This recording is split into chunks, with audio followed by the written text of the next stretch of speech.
ฝันอีกสวิตมิ่งแมนบอ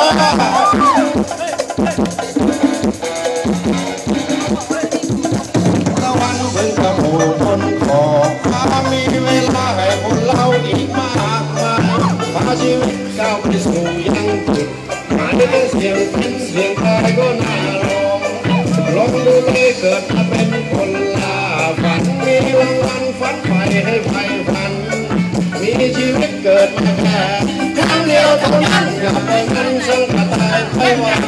ขัดโตชีวิตมีอะไรกันเยอะไม่เกิดแก่เจ็บตายคล้ายกันแต่สิ่งที่มีไม่เหมือนถูกทางฝันอยู่ที่ใครจะทำให้รู้โอ้ชีวิตมีอะไรกันเยอะไม่เกิดแก่เจ็บตายคล้ายกันแต่สิ่งที่มีไม่เหมือนถูกทางฝันอยู่ที่ใครจะทำให้